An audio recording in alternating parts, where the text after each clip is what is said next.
What's up, guys? My name is Vincent Valdez, and I help people create their ideal self. I have a program that you can see on a lot of my testimonials on Instagram, and I've interviewed a few people and put it on here as well on YouTube.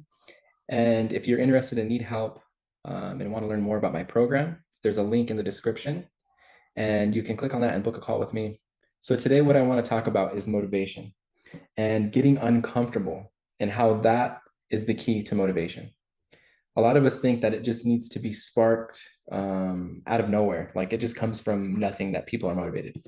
When in reality, people put themselves in an uncomfortable situation, it gives them anxiety, right? It gives them a good amount of anxiety and a good amount of maybe lack of confidence or being unsure.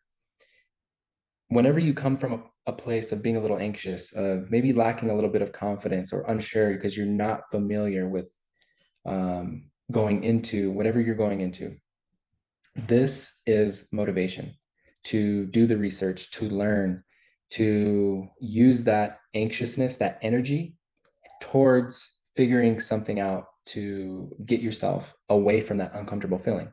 And so if you feel like you're lacking motivation, it's because you're not putting yourself into enough uncomfortable situations, or you're not acting on the maybe lack of confidence or the lack of or not the lack, but the small amounts of anxiousness that come with being uncomfortable. So I'm going to give you a couple examples of how that's impacted my life, and that way you can, you know, further in whatever you want to better yourself in. So I have two mentors within the last year. And the first one was a fitness and personal development mentor. He gave me a strict routine of how many times I needed to work out, how I needed to eat, and when I needed to wake up, what I needed to read, and all of these little things that I needed to implement into my life. It was very militant, right? For me, that's different because I don't live that type of lifestyle. And so I stuck to it. And of course, I was uncomfortable, right? And I at first didn't like it, but I was starting to think like, why do I not like this? What is it about this that's making me uncomfortable? And it's because I had a weak mindset, right? So I isolated the problem as the fact that I had a weak mindset and wanting to become a stronger version of myself, a better version of myself, and build this ideal self that I wanted. I made sure to stick to this routine despite the fact that it was uncomfortable. And I was lacking confidence in the gym. I was lacking confidence in how I was eating, right? And so this really pushed me to learn more about the gym.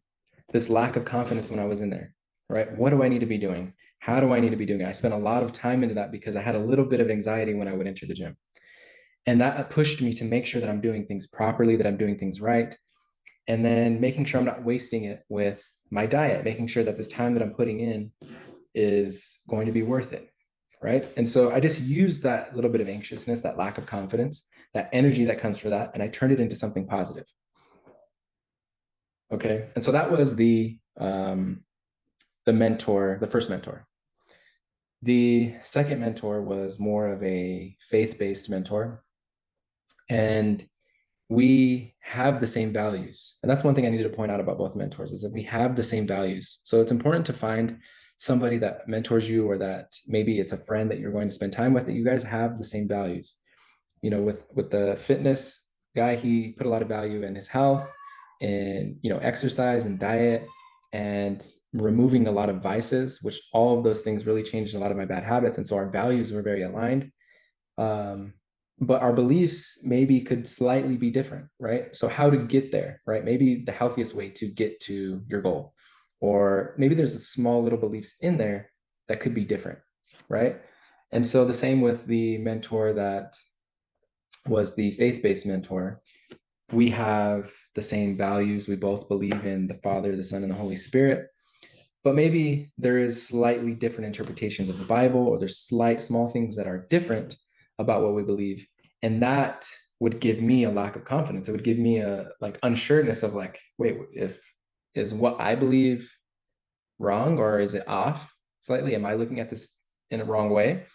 And just those small little differences gave me a little bit of anxiety, energy, really, that motivation is really what it should be called, to study harder, to study more, longer, and really dive deeper into these topics. And that gave me a way better foundation and a way better learning about my faith than if I would have been with somebody that I agreed with everything, right? If we agreed on everything, our values are the same, our beliefs are exactly the same, and we never discussed maybe small differences, then we would never have that push or that slight anxiety to go out and research and study and find out what is the truth. So that way we can, not only apply it to our own lives, but give that message out to other people as well and be confident in that. And so stop looking at this anxiety or lack of confidence as a negative thing. It is very much so a positive thing. It can be flipped into motivation, and that's what we need to use it for. And so start finding people, friends that you can hang out with, or maybe a group, or maybe it's a mentor that you can get, that you guys have a lot of values and you're going to learn a lot from this person. But don't be afraid of having a discussion about maybe some things that you have differences on. Maybe there's small things that that you differ on that you could talk about and say, this is my understanding of it, and this is where I'm coming from and why I think this way. But I hear you, you speaking on this and how you understand it. Like, let's figure out, why, what are the reasons and the differences? And then they can give you their side and tell you, like, if it's faith-based, like, this is where I read it in the Bible and how I understand it. And then you can give your side. And then at the end of that, you're going to be motivated. You're going to have a little bit of unsureness. Like, is there other things in the Bible that I need to be reading or understanding or going further in? And so that's just why I believe that motivation is created by you getting yourself into uncomfortable situations. And we call these things like lack of confidence or anxiety negative things, when in reality, we use them for something very positive, and it's to motivate us to then find the answer or to become more confident, or the anxiety and the lack of confidence is there for a reason, right? It is a tool, and we can use it to our advantage. So it's just about changing that mindset and that perspective about it, and be willing to get yourself into an uncomfortable situation, so that way you can grab on to that motivation and further yourself in whatever you're trying to better yourself in.